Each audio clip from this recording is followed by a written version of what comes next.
oleme otsuse üksmeelselt vastu võtnud. Head kolleegid, vastavalt meie heale tavale peab koosoleku juhataja 1,5-tunnise töö järel küsima, kas teeme vaheaja või paneme ühe hooga edasi. Aitäh! Meie päevakorra 9. punkt on Riigikogu valimisteks jaoskonnakomisjonide moodustamine ja palun ettekandeks kõnetooli linnasekretäri Jüri Mölderi.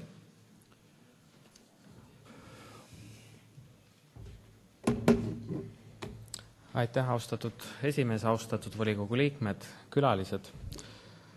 Ma arvan, et ei ole uudis, et 1. märtsil toimuvad järjekordsed Riigikogu valimised ja sellega seoses tuleb määrata meil linna jaoskonnakomisjonide liikmed.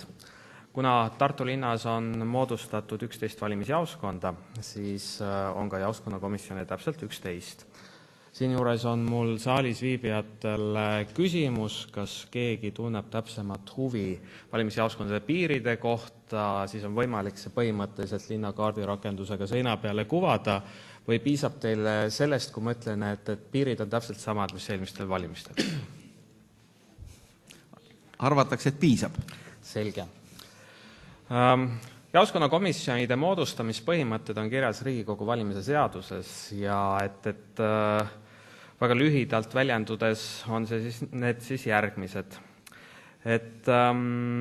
Jaoskonnakomisjoni esimehe nimetab siis volikogu linnasekretäri poolt nimetatud ettepaneku alusel, pooled jaoskonnakomisjoni liikmed samuti linnasekretäri ettepanekul ja pooled jaoskonnakomisjonide liikmed siis valimistel osalevate erakondade poolt esitatud kandidaatide hulgast. Need valimised on selles mõttes olnud erilised, et minu pika valimiste korraldamise ajaloo juures mitte kunagi ei ole esitatud valimistel osalevate erakondade poolt niivõrd palju kandidaate.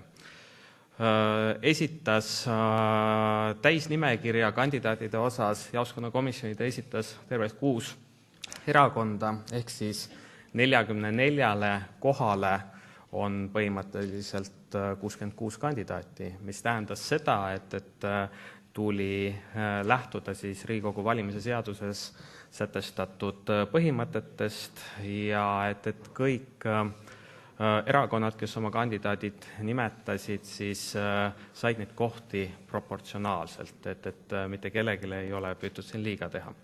Et kui nüüd need olemasolevate kohtade arv, mis on erakondadele ette nähtud, jagada siis nende erakondade arvuga, kes valimistel osalevad ja kes oma kandidaadid esitasid, siis tähendab, et iga erakond pidi saama vähemalt 7 jaoskonnakomisjoni liikme kohta.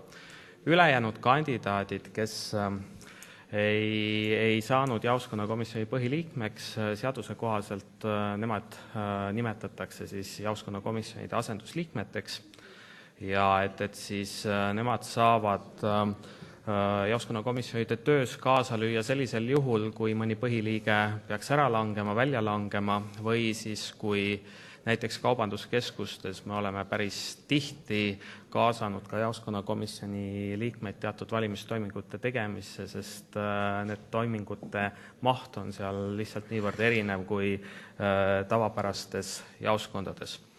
Ja et jaoskonnakomisjoni liikmete, esimeeste ja asendusliikmete ettepanek on teile kõigile edastatud. Selles on tehtud omakorda veel olen teinud ühe muudatusettepaneku, puudutab see siis valimisjaoskonda 11 ja et selles siis algselt teile jagatud andmetes põhiliikmena näidatud Harri Pärsimi asemel on Jüri Ilves, ehk siis nad vahetasid kohad, üks lõikus asendusliikmeks ja teine põhiliikmeks. See on ka lühidalt kõik, aitäh. Aitäh, palun, kas ettekandjal on küsimusi? Küsimusi ei ole. Aitäh ettekandjale. Repliigisoove ei ole ja panen otsuse hääletusele. Vabandust, pean üle kordama üle ametlikult, et tõepoolest äsja mainitud parandusettepanek on esitatud kirjalikult ja siin on meile välja jagatud materjalidega see erinevus, et Harri Pärsim on viidud põhiliikmest asendusliikmeks ja Jüri Ilves asendusliikmest põhiliikmeks. Aga see on juba läbirääkimised toimunud, nagu seletati. Nii et teen ettepanek seda parandusettepanekut aktsepteerida või nõuab keegi hääletamist. Hääletamist ei nõuta ja panen otsuse tervikuna hääletusele. Kes on otsuse vastuvõtmise poolt, palun hääletada.